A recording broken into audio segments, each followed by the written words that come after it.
XRP is at 49 cents and dropping. Man, oh man, there's a lot of stuff that's happened.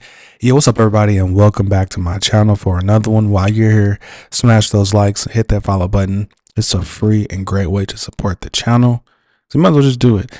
There's a lot of stuff going on with XRP and crypto.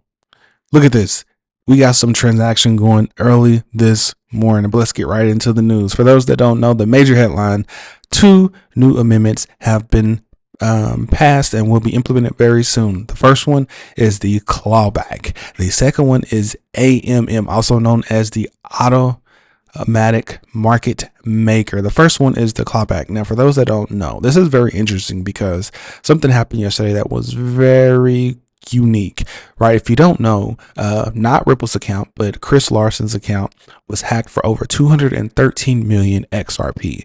Now he says that it was just his personal wallet, but it was not Ripple. But that 213 million XRP was equivalent to 112 million dollars. Now he says that he's working with law enforcement to get the rest of his funds frozen, but most of them are frozen. He's trying to get those back. But what's so unique and what's so interesting about this is that the clawback feature starts in about 7 days, 2 hours, and 38 minutes. But the clawback feature is an automatic, is an amendment that does exactly what it says: claws back. And look, it's right here. For regulatory purposes, some issuers must have the ability to recover issued tokens after they are distributed to accounts. For example, if an issuer were to discover that tokens were sent to an account sanctioned for illegal activity, the issuer could recover or claw back the funds. Now, what does that sound like? This was an illicit and illegal activity because his account was hacked and his 213 million XRP was stolen. Do y'all think that this is going to actually be implemented for this? I mean, technically this could work, right? This is another prime example of the way XRP can be deemed legal tender. And someone said that this is a form of a centralized move, but at the end of the day, if we want XRP to be legal tender, if we want the stablecoins, Payment Stablecoins Act, I think it's HR 4677 to pass to make stablecoins legal tender.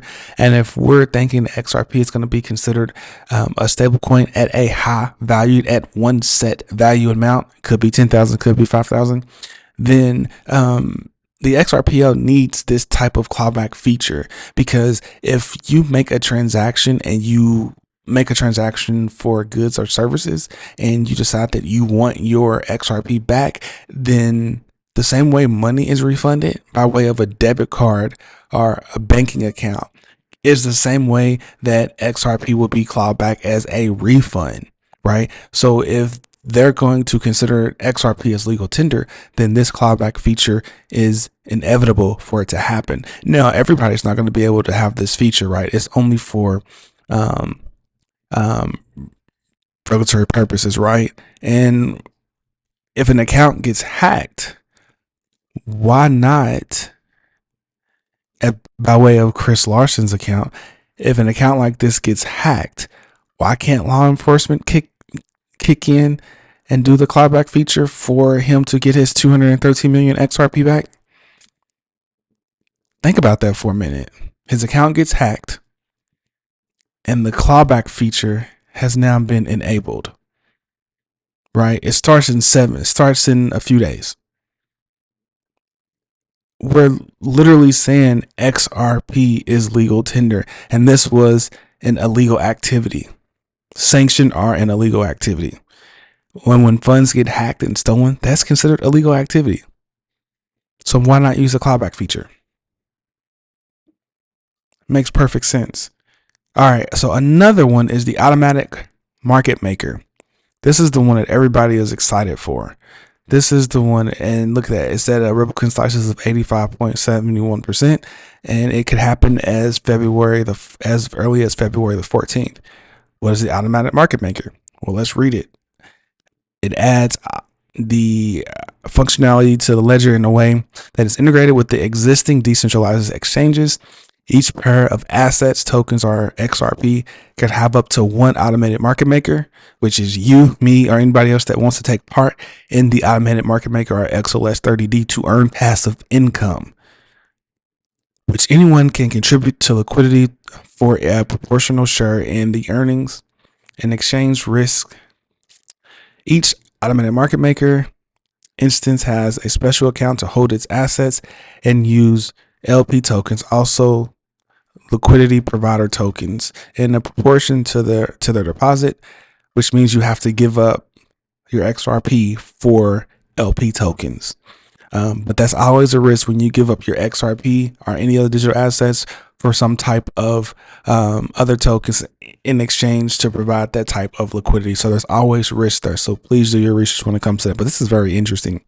Liquidity providers can vote on the AMM's trading fee based on their share of LP tokens. So pretty much the more LP tokens you have, the more greater and higher voting power that you have.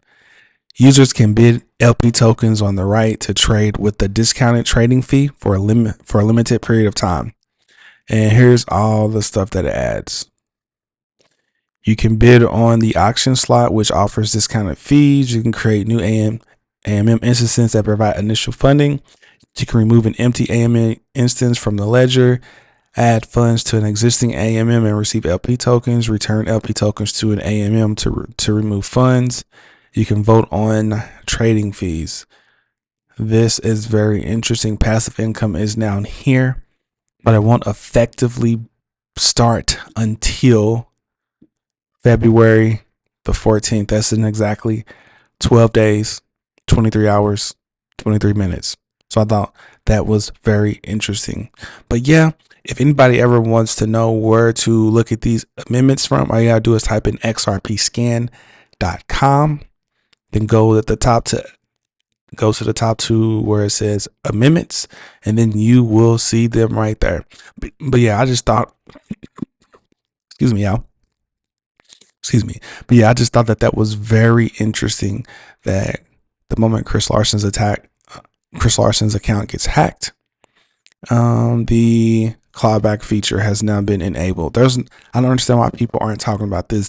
And it's very important that we do talk about this because the clawback feature can actually help others, right? Because our generation, I'm in the millennial generation, right? Knows technology, right? Gen Z knows technology, but the older generation may not know technology. So what happens if XRP becomes legal tender and someone in an older generation, and it don't even have to be an older generation, right? We've done it before. We fat fingered a transaction before, even though it's not an illegal or illicit transaction or a sanctions transaction. We fat fingered it before. So what happens if we fat finger it and now the clawback feature has been enabled or will be enabled in 7 days?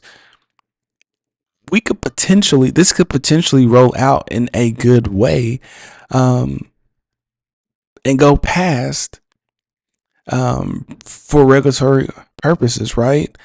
Like, we could potentially have this feature done if we fat fingered it, because if this rolls out and when this becomes successful, it would make sense to have it roll out to everybody else. Could this be used in a bad way? Absolutely.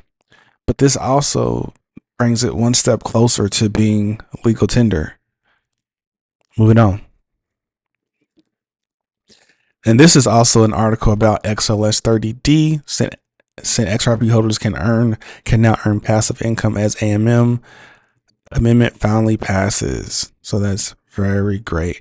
Now, there's a lot of things that everybody's talking about. The Bitcoin spot ETF has been in the news, but with a Bitcoin spot ETF, 11 of them, there's a lot of FUD. There's a lot of stuff that is going to bring the Bitcoin price down. And I have 3 things that's going to bring the Bitcoin price down, potentially. There's 2 of them we know of right now, but another one is Celsius exists. I can't talk, y'all. Celsius exits bankruptcy, commences return of over $3 billion to creditors. Crypto lender Celsius exit from bankruptcy follows over 18 months after it halted withdrawals and collapsed in 2022. So yeah, there's Celsius. It says here Celsius has emerged from Chapter 11 bankruptcy in the United States and is set to start dispersing $3 billion worth of crypto and fiat to creditors, along with launching a new Bitcoin mining firm. Really? Do you think people are really going to trust Celsius now that it pretty much was taking everybody's crypto and using it for bankruptcy? But now you raise the money and now you're going to give it back to the creditors. I don't know. This is the importance of the whole not your keys, not your coins, right? If you have your crypto on the exchange, it is not your crypto, right? That's why you need to get some type of hardware wallet. If you need to get a hardware wallet, click the links in my description. You can get a Ledger wallet. I'm an affiliate with Ledger. Make sure you get that. It's imperative. It is imperative because when he or she that owns a hardware wallet owns the key to freedom and owns the key to being your own banking system. You can be your own banking system with XLS 30D, with what we just talked about of earning passive income with the AMM automated market maker. You can be your own banking system there, and you can definitely be your own banking system when you have your own hardware wallet. So it is imperative. The link is in the bio. It's imperative. Also, we got Mt. Gox confirms creditors will be paid by October of 2024. October 24. It's not that far away. We're now in February. It's y'all, it's February 1st already. The time is flying, especially since we got one extra day in February for leap year. It is going to fly. So we got Celsius. We got Mt. Gox, and we do have FTX is coming back in the limelight, saying that it's trying to reopen and that it's going to give people its money back as well. What do you think they're going to do? They're going to sell. And we also have the U.S. files notice to sell $130 million in Bitcoin linked to Silk Road agent. That is 2,900 Bitcoin that was linked to a former Secret Service agent, and those will be sold here shortly. So that's a total of 4 negatives news articles about selling some type of crypto or selling Bitcoin. That will eventually make the market drop for Bitcoin, and when Bitcoin drops, the rest of the market drops, right? I remember the days where there used to be this account. Oh man, like this was back in the day, right? This is how you know you've been in crypto for far too long. It always happen on Fridays because they know that Bitcoin and other digital assets used to run right after 5 p.m. Right. So there was this account that it was a spoof account, but it made people so nervous. It would be like the Bitcoin wallet would have like, what was it, like 3,000, 5,000 Bitcoin, and they would move it just from one wallet to the next. And then you would get there would be some type of alert saying a wallet that has been sleeping for the last past 8 years, or last past 6 years, has now moved 3,000 Bitcoin from one wallet to the next. And I kid you not, it would drop. The Bitcoin price would drop because people would be so fearful. Like this would happen like 2 or 3 times a day. But now the market has matured enough to know that, there was just a scare tactic to make people think that they were going to sell Bitcoin. And now, and the moment it drops, guess what? The following Monday or Tuesday, Bitcoin would shoot back up. So everybody that sold their Bitcoin would be priced out. So the tactics are starting to change. And I'm not saying that these are tactics, but what I am saying is that Bitcoin could potentially drop. But the market has matured enough to know that when Bitcoin gets sold, somebody is going to buy them back up, like BlackRock, maybe Grayscale, maybe Fidelity. Do you know BlackRock owns a ton of more Bitcoin now. Like, they're telling us that Bitcoin is going to be the household name right now. But when the narrative changes to tokenization and digitization, it sounds like they're going to go with other digital assets. Could it be XRP? Probably. Or could it be XDC as well?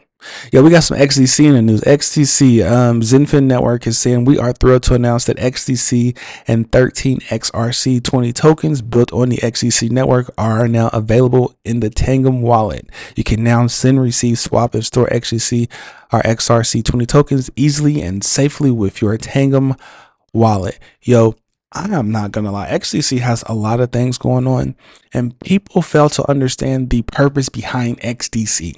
XDC is another digital asset that will and can perform cross-border payments and will have smart contracts. It's powered on the R3/4 cross-border R3/4 platform, right? It's chosen to use XDC as its primary digital asset. Now, what many people fail to understand is there was a lot of uproar about what was it, the digital dirham making its first cross-border payment with the UAE, Bank of UAE, right? And people are correlating that with XRP, which I understand because XRP and Ripple are partners with the Bank of International Settlements, right? The Bank of International Settlements use this platform called the M Bridge. Well, the M Bridge was used and utilized to use the digital dirham for Central Bank of UAE for cross-border payments. So I can see how that correlation is coming about and coming together. Ripple partnered with BIS. BIS uses the M Bridge for CBDC platforms to utilize CBDCs, and the digital dirham is a CBDC that was used by way of M Bridge with the connectivity of Ripple. But what most people don't understand is just a few months ago, this is a note from Saudi Central Bank, the central bank of the UAE. And let's blow it up a little bit. This says, note that public blockchain protocols such as Ripple, are also known as the XRPL, and Stellar, also known as the Stellar blockchain that utilizes XLM, which are often positioned for cross-border remittance use cases. They were ruled out because of the obvious need for permissioning and privacy for an interbank payment use case, which these protocols didn't support. Applications of the qualifications criteria resulted in shortlisting of the following 3 DLT platforms or protocols. Now, shortlisting means they handpicked these 3. These are the 3 DLT platforms that they picked for cross-border payments. These 3 are R3/4, Hyperledger Fabric, HLF, and JPM's Quorum. Well, R3/4 uses the XDC token. The XDC token is the native digital asset used for cross-border payments for R3/4. That's the native token. So I get that the hype behind XRP for cross-border payments for CBDCs is real. We know that CBDCs are going to be utilized on the XRPL, right? Directly. And we know that the Bank of International Settlements uses the M Bridge for CBDCs, and we know that Ripple is a partner of the Bank of International Settlements. And we know that CBDCs are going to be used on the XRPL, right? But this note right here says that by way of how it's set up on these blockchains, that they've handpicked R3/4 for cross-border payments. It's right here. So that's why I always say it's not going to just be one king that rules them all, right? It's going to be different digital assets are going to be used for different things at different times. There were different kings. There were multiple kings all around the world that ruled different places. So why can't different cryptos be different kings and take control over different things. That's not the word I wanted to use, but which I get what I'm saying, right? XDC would be used for cross-border payments for Central Bank of the UAE. XRP will be used some way, shape, or form with CBDCs, wholesale CBDCs for cross-border payments as well. Different digital assets, different transactions. But all right, y'all, that'll do it for me. If you made it this far, please make sure you hit the like and the follow button. It's a free and great way to support the channel. Looks like the market is down, but that's okay. If you can't take the 3,000% drops, then you can't take the 30,000% gains. That's the name of the game, crypto. I know people are in crypto to make money. I know people are in crypto for the tech, but I just have to let them know that that's very important, because crypto will drop 3,000% and then crypto will gain 50,000%. That's just the name of the game when it comes to crypto. All right, everybody, that'll do it for please. Please make sure you hit the like and the follow button. And it's a free and great to support the channel. Like I said, with the clawback feature happening, Chris Larson could potentially get his money back. With the AMM feature happening, passive income will be made. Bitcoin could possibly drop due to all the news that's happening right now, but somebody's going to pick it up. And there's going to be multiple kings in crypto when it comes to cross-border payments. XRP, XDC, and other digital assets. There will be multiple kings. All right, y'all. That'll do it for me. I'll see you and everybody else on the next one. Peace.